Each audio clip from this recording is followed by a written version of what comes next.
بسم اللہ الرحمن الرحیم۔ آج اس ویڈیو میں جو پاک بھارت کشیدگی چل رہی ہے اس حوالے سے کچھ کہنا چاہتا ہوں اور کچھ تاریخی ایسے پہلو سامنے رکھنا چاہتا ہوں جو شاید اس سے پہلے سامنے نہیں آئے۔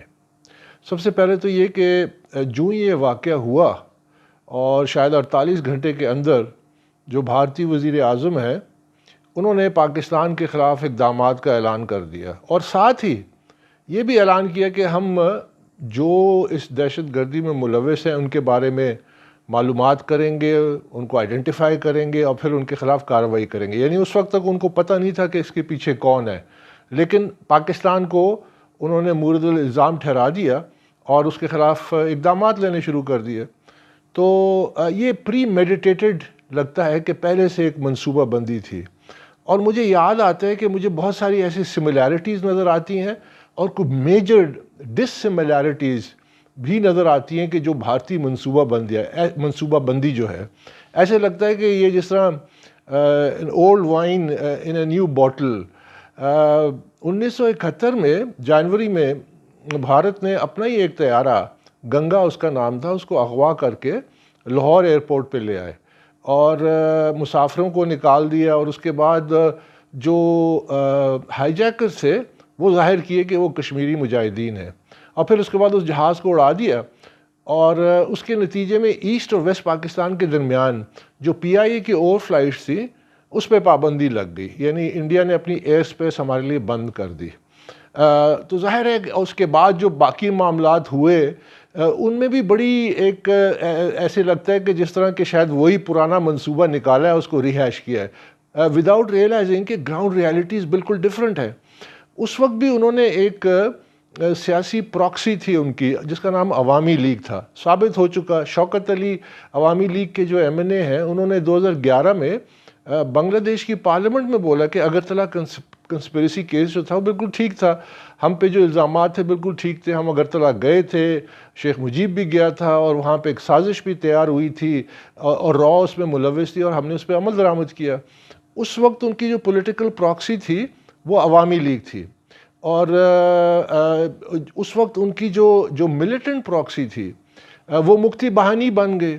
اسی طرح بڑا انفارچونیٹلی مجھے یہ کہنا پڑتا ہے کہ جو پچھلے کچھ عرصے سے جو ان کی جو پولیٹیکل پراکسی جس نے جانتے ہوئے نہ جانتے ہوئے، دانستہ نہ دانستہ طور پہ، لیکن جو سیاست کی پی ٹی آئی نے، وہ ایسے لگتا تھا کہ جس طرح کہ وہ ایک پراکسی کے طور پہ کام کر رہے ہیں، اور جو ان کی ملیٹنٹ پراکسی تھی، سب بی ایل اے ہو گیا یا ٹی ٹی پی ہو گیا، تو یہ جو پچھلے 4-6 مہینے سے یہاں پہ عمل جاری تھا دہشت گردی کا، یہ لگتا ہے کہ ایک سافننگ اپ آپریشن تھا کہ پاکستان کو اندر سے سافن اپ کرنا تھا، اور پولیٹیکل پراکسیز بھی فلی ایکٹیو تھی کہ پولیٹیکلی لوگوں کو بدل کرنا، اپنے اداروں سے بدل کرنا، اپنی فوج کے مخالف کرنا، یہ ساری پریپریٹری وہ عوامل تھے جس کے نتیجے میں۔ لیکن اس میں ایک بڑا فرق ہے، اب یہاں سے ہم ڈیفر کرتے ہیں کہ جو 71 میں ہو اور یہاں ہونے جا رہا ہے۔ سب سے پہلے تو یہ کہ جو ان کی یہ خواہش تھی کہ وہ پوری کی پوری سوسائٹی کو ایلینیٹ کر دیں گے، اس میں ناکام ہوئے، اور آہستہ آہستہ وقت کے ساتھ پچھلے سال 2 سال میں یہاں حالات بدلنے لگ گئے اور ان کے منصوبے ناکام ہونے لگ گئے، اور پاکستان انٹرنلی بھی کوہیژن آنے لگ گیا، اور دہشت گردی جو بہت بڑھ گئی تھی اس پہ قابو بھی پانے لگ گئے۔ تو ان اے ڈیسپریٹ موو کہ کہیں ان کا پورا پلان ہی فزل آؤٹ نہ ہو جائے، میرے نزدیک انہوں نے یہ پہلگام میں جو ٹیررسٹ ایکٹ تھا، یہ ایک فالس فلیگ آپریشن تھا اور کیا۔ اب اس کے بعد وہ کیا کرنے جا رہے ہیں؟ اب ان کو یہ سمجھ نہیں آ رہی کہ اس سے آگے جب وہ جاتے ہیں، اگر وہ پاکستان کو امبیرس کرنے کے لیے یا آزاد کشمیر میں کوئی میجر اس قسم کا آپریشن کرنے میں یا کوئی اور بڑا آپریشن کریں گے تو اس کا ریاکشن آئے گا اور ایک میچنگ رسپانس آئے گا، جس سے یہ پورا خطہ جو ہے، یہ پورا کا پورا خطہ، اس کی امن و امان، یعنی 2.25 ارب کی آبادی ہے، وہ تمام آبادی جو ہے اس کو خطرات لاحق ہو جائیں گے۔ اور یہ بڑا انفارچونیٹ ہے کہ انڈیا میں ایک خاص ماحول ہے۔ میں نے ٹریول بھی کیا ہے اور میں نے وہاں دیکھا ہے کہ وہاں پہ جو انہوں نے بہت کچھ اچیو کیا ہے، اس میں کوئی شک نہیں ہے، لیکن ان کے اندر ایک بڑی انیٹ، ایک بڑی ڈیپ سیٹڈ ایک احساس کمتری ہے جو مسلمانوں نے ان پہ حکمرانی کی، وہ ان کے دماغ ان کے حواس سے نہیں ہٹتی. کسی طرح وہ موقع تلاش کرتے ہیں کہ کوئی اس کا بدلہ لیا جائے جو اس کو اریز کرے. اب ہسٹری کو آپ اریز نہیں کر سکتے، وہ اپنی جگہ پہ ایک حقیقت ہے، لیکن یہ ان کے اندر ایک ڈیپ سینس آف انسیکیورٹی ہے، ایک انفیریورٹی کمپلیکس ہے کہ وہ یہ کرتے ہیں. اور مودی اس کا ایک پرائم ایگزامپل ہے. مودی ہمیشہ سے ہی از لکنگ فار این اپرچونٹی کہ اپنی پالیٹکس کو بھی اسٹرینگتھن کرے اور ایک ہندوتوا کلچر جو ہے اور جو پالیٹکس ہے اس کو آگے لے کے جائے اپنی سیاست کی خاطر. اور اس کا نشانہ ہمیشہ سے مسلمان رہے ہیں اور مسلمانوں کے خلاف وہ کوئی موقع نہیں گواتا کہ کوئی کسی قسم کا آپریشن کرے.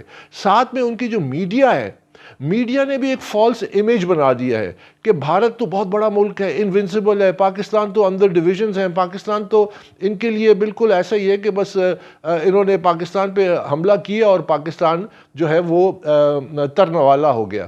ایسا نہیں ہے، نہ پہلے تھا نہ آج ہے. آج بالکل حالات بدل چکے ہیں. یہ یاد رکھیے کہ پاکستان کی جو عوام ہے، یہ پاکستان ہے، یہ جب حالات خراب ہوتے ہیں تو ہم اپنی فوج کے ساتھ کھڑے ہیں. ہم سارے لڑیں گے، مریں گے اپنی فوج کے ساتھ، اور ہم نے اپنے گھر کا دفاع کرنا ہے. یہاں وہ 1971 والے حالات نہیں ہیں. اور ویسے بھی وہ فالس جو آپ نے ایک امیج بنایا کہ آپ ہر جنگ جیتے، میں آپ کے سامنے ایک ایویڈنس رکھنا چاہتا ہوں جو اس سے پہلے شاید کسی نے نہیں رکھا ہوگا. یہ میرے پاس ایک ڈاکیومنٹ ہے جو میں نے خود ڈاؤن لوڈ کیا تھا جب ڈی کلاسیفائی ہوتا ہے. یہ ڈاکیومنٹ ہے اور اس کا ہے کہ the armed forces of the Indian union. یہ ایک وار کمیشن رپورٹ ہے 1965 وار کے حوالے سے. History of Indo Pak war 1965 by B C Chakravarty and D Phil, chief editor S N Prasad and D Phil, history division, ministry of defence, government of India, New Delhi 1992. یہ ان کی report ہے جو میں نے خود ڈاؤن لوڈ کی منسٹری آف ان کی defence سے. شاید ابھی پھر دوبارہ نہ ملتی ہو. تو اگر آپ اس میں پڑھیں تو آپ کو حقیقت پتہ چلے گی کہ 1965 کی جنگ میں بھی ان کا کیا حال ہو گیا تھا کہ یہ جو انہوں نے امیج بنایا ہوا ہے اپنی انونسبلٹی کا. یہ اس میں لکھتے ہیں پیج نمبر 333 میں. It is interesting to note that towards the end of the war, the Indian Prime Minister, Lal Bahadur Shastri جو تھے, inquired from General J.N. Chowdhury whether India could win a spectacular victory if the war was prolonged for some days. The general replied that the most of India's frontline ammunition had been used up and there had been considerable tank losses also, and meaning go make peace in Tashkent. Now this is India's own war commission کی ان کی اپنی report ہے. یہ ان کے حالات تھے. تو یہ جو انڈین میڈیا ہے اس نے ایک عجیب سا ایک امیج بنانے کی کوشش کی ہے کہ پاکستان تو ترنے والا ہے. پاکستان ترنے والا نہیں ہے. پاکستان یہاں ہمارے پاس کوئی آپشن نہیں ہے but to defend ourselves. There is no question of defeat. یہ یاد رکھیں. And we will go to any extent. اور اس کے لیے ہماری ڈاکٹرن وہی ہے جو نیٹو اور وارسو پیکٹ جب ملک تھے ان کے درمیان میں تھی.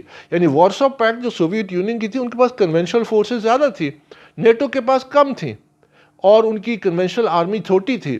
تو انہوں نے ایک سمپل سی ڈاکٹرن بنائی کہ اگر وارسو پیکٹ نے ریڈ لائنز کراس کی کنونشنل ویپنز کے ساتھ، they will use tactical nuclear weapons.